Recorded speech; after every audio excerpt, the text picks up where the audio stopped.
galera, tudo bem? Professor Daniel Marques de História aqui falando com vocês.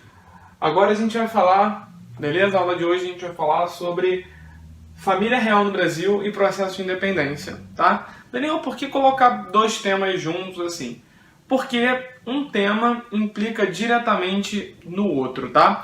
Sempre como eu gosto de lembrar, qual é o eixo temático do que a gente está falando? A gente está falando sobre a colônia ainda, tá? Mas é o processo do finalzinho da colônia, beleza?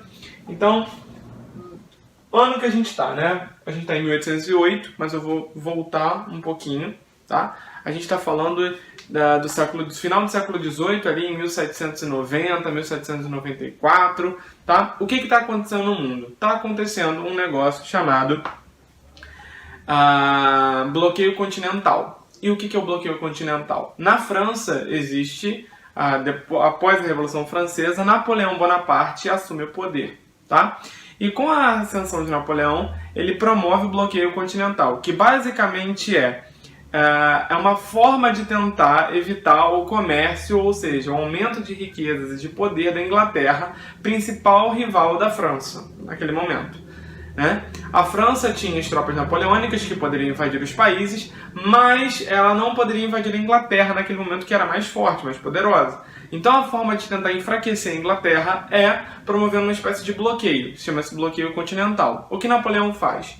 Ele ameaça os países que comercializam com a Inglaterra, que caso eles continuem comercializando, eles serão invadidos pelas tropas napoleônicas. Qual é um dos principais parceiros comerciais da Inglaterra? Portugal. Portugal, então, de Dom João VI, naquele momento, não para de comercializar com a Inglaterra, né, e é invadido pelas tropas. Na ameaça de ser invadido, o que Dom João VI e a família real, de forma geral, fazem? Vêm para o Brasil, vêm para a colônia para se refugiar do bloqueio continental das invasões napoleônicas, tá? Isso em 1808, quando eles chegam ao Brasil. Então, a relação direta aí com o bloqueio continental e Napoleão, com a chegada da família real ao Brasil, beleza? Bom, quando a família real chega ao Brasil, algumas coisas importantes acontecem, tá? A primeira coisa que acontece chama-se a abertura dos portos às nações amigas, ou seja, entenda-se as nações amigas, Inglaterra, né? A primeira coisa que acontece é a chamada abertura dos portos. A segunda coisa mais importante que acontece é o processo de descolonização do Brasil. O Brasil torna independente? Não, calma, ainda não. Mas eu costumo dizer que a independência do Brasil começa com a chegada da família real. Isso porque o rei vai morar no Brasil. Então o que chega no Brasil? Chega muita coisa. Chega a maior biblioteca das Américas, né? Eu sei, a biblioteca portuguesa, uma parte dela vem para o Brasil. Chega dinheiro, por que não? Chega ouro, né?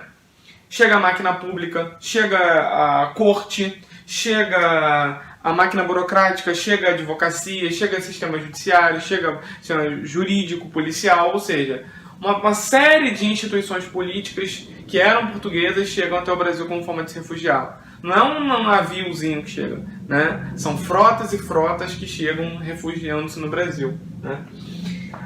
Portugal é invadido pela França e as tropas inglesas vão posteriormente a Portugal para combater as tropas francesas napoleônicas, né?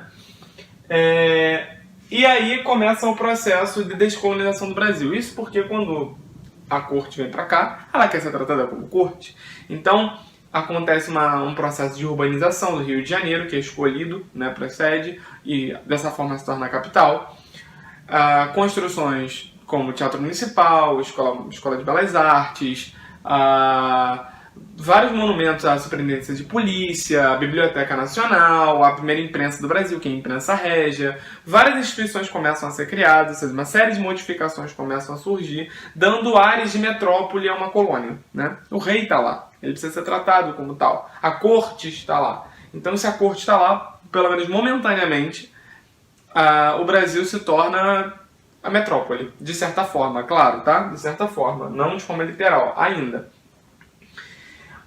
Então o que acontece? A gente está falando sobre esse processo e tem uma outra coisa muito importante sobre a família real no Brasil. Em 1815, vou colocar aqui, tá? Em 1815, o Brasil, sim, deixa de ser colônia. Deixa, Daniel? Deixa de ser colônia. Por quê? Porque o Brasil passa a ser Reino Unido a Portugal e Algarves, tá? Algarves um território ilhéu, tá? Próximo a Portugal, tá? Que é de Portugal.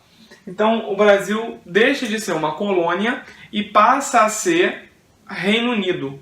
Ou seja, não é que o Brasil seja independente de Portugal, mas ele não é mais uma colônia. Ele está no mesmo nível. Olha, incrível, né? Essa é uma informação extremamente importante. Daniel, e por que isso acontece em 1815? Porque em 1815 também acontece o que a gente chama de Congresso de Viena. O Congresso de Viena é quando acontece o final do período napoleônico, Napoleão é derrotado, e os territórios que Napoleão invadiu começam a ser devolvidos de certa forma, tá? Então, só que para assumir o território, o rei precisava estar na sua metrópole, precisava estar no seu reino. Nesse caso, Dom João VI estava numa colônia, né? E não na sua metrópole, não em Portugal. E o que ele faz então para poder reassumir o território, né? Coloca o Brasil, eleva o Brasil a reino de Portugal e Algarves. Ou seja, isso é muito importante, porque o Brasil ainda não é independente, mas também já não é mais uma colônia oficialmente, né? Então, em 1815 acontece essa elevação do Brasil a reino de Portugal e Algarves, tá? E isso vai implicar diretamente no processo de independência do Brasil. Por quê? Porque assim que termina com o Congresso de Viena, a população portuguesa vai se revoltar porque quer de volta o seu rei, né? Quer de volta o seu rei para Portugal, quer de volta a colonização brasileira, já tudo mudou, voltemos agora ao que era antes. Só que não é o que acontece, né? Por que não é o que acontece? Primeiro porque a população em Portugal está muito irritada, com vários motivos. Lembrando que Portugal naquele momento tem uma burguesia bem estabelecida, com várias críticas objetivas e apontamentos. E o Brasil começa a se tornar começa a se estabelecer aqui uma rede de sociabilidade, de relações de corte e elite escravocrata, cafeeira, mineradora, urbana. O Brasil acaba se tornando mais, digamos assim, maleável para os interesses, então, da corte portuguesa. Então existe uma certa resistência a voltar para Portugal, né? Por parte, uma parte importante da corte. Acontece em 1820 o que a gente chama de Revolta do Porto, tá? E aí, o que a Revolta do Porto quer? A volta de Dom João VI, né? Dom João VI volta para o Brasil, em 1820, mas a galera fala, não, a gente não quer só você, a gente quer você e quer o seu filho, porque seu filho será o seu sucessor. Não adianta ter você, né? E sem ter o próximo da linhagem a assumir, né? Dom Pedro I. O que começa então? Começa uma série de tentativas de fazer com que Dom Pedro volte para Portugal. E nessa relação, Dom Pedro, pelo que a gente falou antes, começa a entender o Brasil como uma vantagem política também, né? Uma vantagem política de governo, né? Tornar o Brasil independente pode ser vantajoso pela cobrança que existe em Portugal, né? Ter a administração de um novo país, digamos assim, pode se tornar algo positivo. E é nessa forma de pensar, aliado principalmente às elites econômicas e a ideia de ser um imperador absoluto, né? A gente vai ver isso quando falar sobre Dom Pedro I, primeiro reinado, tem características absolutistas, tem características centralizadoras.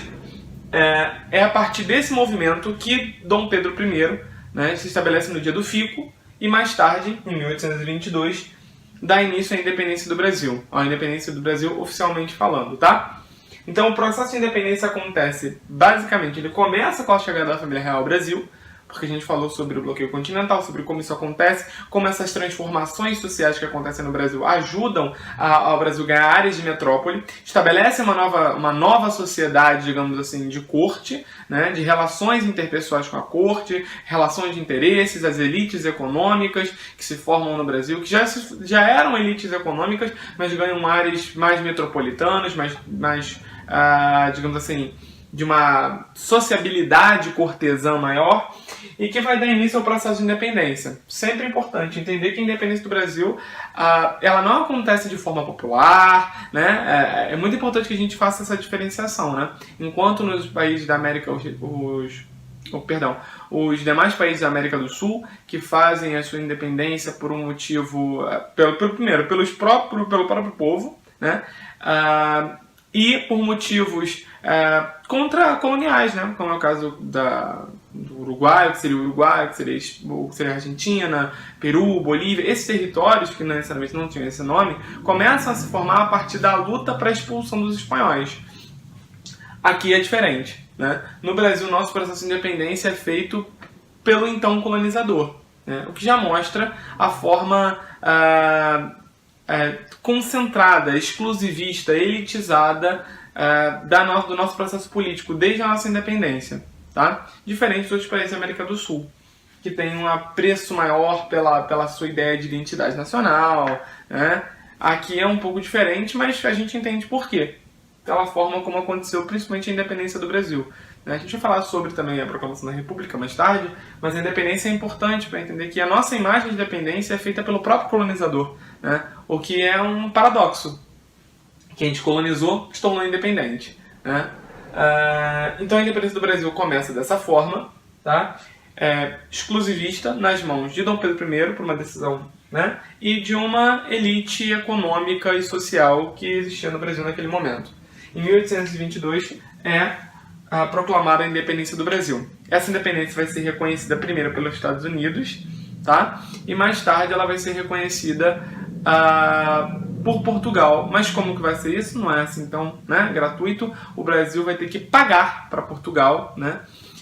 E quem vai mediar essas negociações é a Inglaterra. O Brasil não tem dinheiro para pagar Portugal, então a Inglaterra faz esse empréstimo para que o Brasil possa ser reconhecido por Portugal como independente. Beleza, galera?